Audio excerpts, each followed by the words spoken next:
We're here today to discuss the governor's announcement that Women and Children's Hospital of Buffalo and Erie County Medical Center are now designated Ebola treatment centers. This designation does not change what we've been preparing for several months. We are committed to providing the highest quality of care to both pregnant women and children in Western New York, and that includes pregnant women and children with Ebola. We have trained, as of today, over 120 healthcare workers, nurses, and physicians in the proper use of personal protective equipment. We have developed several protocols to quickly identify and isolate patients, get them into treatment quickly. We have several teams led by physicians that are now developing care paths and care plans. The most important thing to understand is that we are in constant contact with the Department of Health and the CDC, and our care plans, our protocols, and our processes are continue to be updated per the most recent CDC and Department of Health regulations and recommendations. Many of our physicians also have friends and colleagues across the country that have had experience with Ebola, and they will continue to have contact with them so that we can provide the absolute best care to our patients. How did you get on this list? Did you ask the state, or did the state come to you?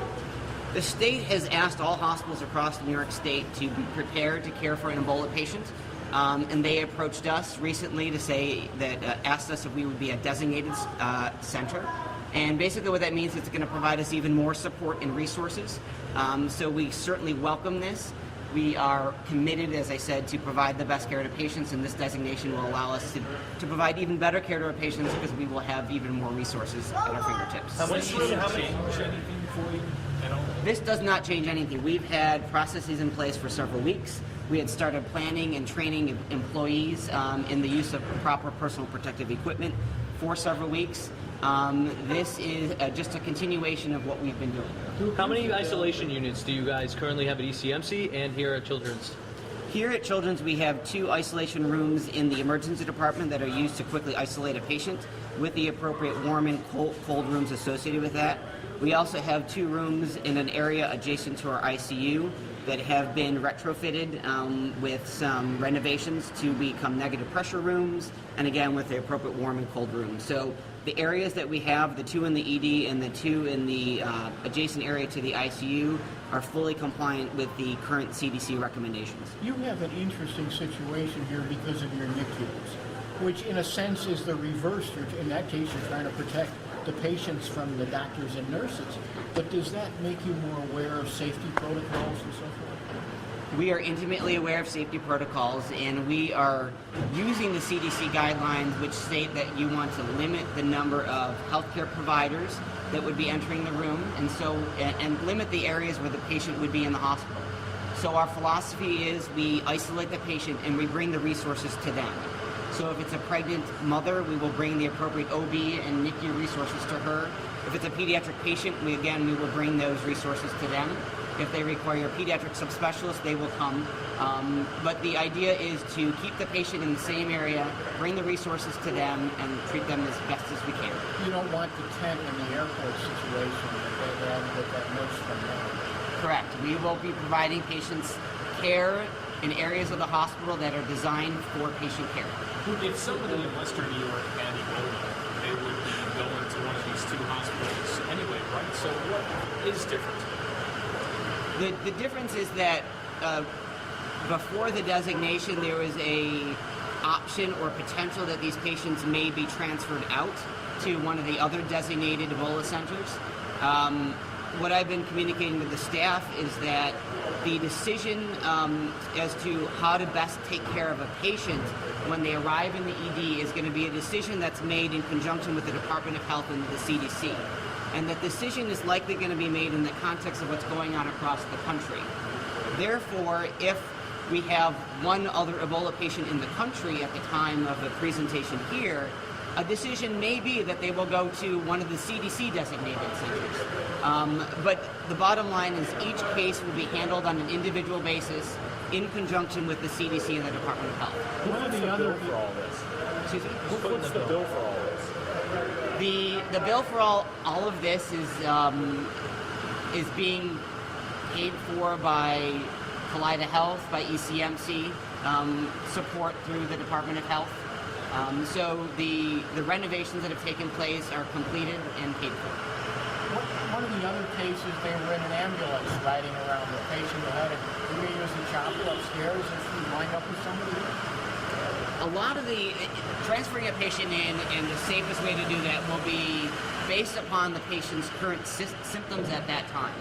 So as we know, Ebola often will start with a fever and potentially some GI symptoms, and as it progresses, those symptoms can get worse. And as the symptoms get worse, the patient becomes more and more contagious and infectious.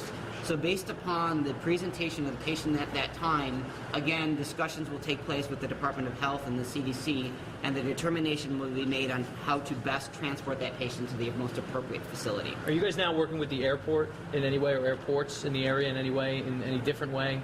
Because now you're designated, so if someone comes in, they'll come here. We are, yes, if there's a pediatric patient or maternal patient who is screened positive at the airport, they will be brought here. I think it raised a lot of eyebrows when the initial list of hospitals came out, and there wasn't one from Buffalo, the second biggest city in New York State, on that list. What's changed since that initial list came out that we now have 2 designated in Western New York? That I don't have a great answer for. I don't know if you... When they originally gave us the offer to be a designated center, we didn't have the criteria of what that was going to involve. So now we have more information, we've made a decision to move forward, and now we're partnering with the CDC and New York State Department of Health to meet the criteria. And then with our preparedness efforts, we feel we're ready to serve the community. So it's partly that the hospitals weren't ready because we don't have. We didn't have criteria, but our preparedness efforts have been going on since the summer. What's different at ECMC then? At ECMC, we have 2 rooms in our emergency department that are negative pressure, and we have added an ante-room as well. And we have designated one area in the hospital where we have negative pressure rooms where we will have the Ebola patients, and it'll be designated only to the Ebola patients. Now that we have 2, is Western New York better prepared now to potentially deal with Ebola? We've been prepared right along, but getting additional support from New York State Department of Health and getting additional support from the CDC will help us to enhance our plans. We're getting into flu season. Are you at all worried that an Ebola case could wind up almost getting lost and people coming in with fever and GI problems and all the rest? Screening our people as they're coming into the hospital, both visitors, patients. We're including the questions about West African travel as well as contact with people from West Africa. But the Ebola symptoms are close to the flu, but with those additional travel questions, that should help us narrow in the diagnosis. What does it mean to your nurses? I mean, some hospitals, the nurses are staying home. They're so worried about this. We've been training our staff. We have over 120 already trained. And at this point, our staff are on board to assist, to serve our community as we normally do. And we are making arrangements for our staff, whatever they will need. We are providing personal protective equipment. We're providing all the supplies they will need so they have a safe patient encounter. There have been problems in some hospitals with things like cleaning up after the patients, and sheets, and towels. And seriously, I mean, are you changing even the procedures in either hospital on your cleanup crews? We're following the CDC guidelines specifically, and we have waste management plans in place with the local waste management companies, and we are following CDC, and we're using some of the examples from Bellevue to enhance our plans as well. The county health commissioner said yesterday, the day before yesterday, that they're going to follow the New York State guidelines and not the CDC guidelines. Is there a conflict there? Who do you guys follow if Erie County is taking their lead from New York State and not the CDC? We are following the CDC guidelines and the New York State Department of Health guidelines. The New York State Department of Health guidelines are a bit more stringent than the CDC guidelines. And so when we follow a guideline, we use the one that is the most stringent, the most protective to our patients and to our staff, and that's what we use. But the state guidelines would allow, for example, someone to come into JFK and they're 4 days out of Sierra Leone, and they say, well, I'd like to go back home to Buffalo and wait there. I mean, are you going to get a call from JFK Airport and got a patient here who's just coming back from West Africa, and you want to take care of them? Well, a patient only needs to be taken care of in the hospital if they are showing symptoms. And so the process that's been defined is when someone presents to the hospital, they're asked the appropriate screening questions, which includes travel, but also includes symptoms. And so if a patient says they have traveled, but they don't have symptoms, a discussion would take place then with the Department of Health. And further questions are asked specifically related to where the travel was and what sort of contact you had with people in that area. Was it contact with somebody with a known who has Ebola?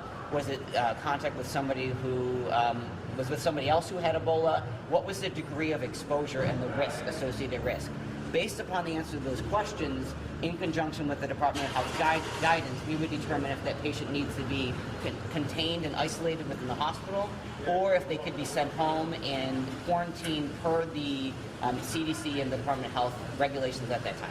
So if somebody comes in and says they've been with Doctors Without Borders in Sierra Leone treating patients, and somebody at JFK said, "Can we ask you a few more questions?" And he says, or she says, well, "I'd like to go back to Buffalo and wait there." Do they call you even if they're not going to the hospital? Those decisions at JFK or other airports are made through a partnership with the Department of Health. So those are made at that site. And unless the person is showing symptoms and requires medical care, they will not be directed here. So just to get this straight, Children's is focusing on maternal and, a pregnant lady or children, and then ECMC is everybody else. We're taking all the adult population. Got it. That's fine, thank you. Thank you.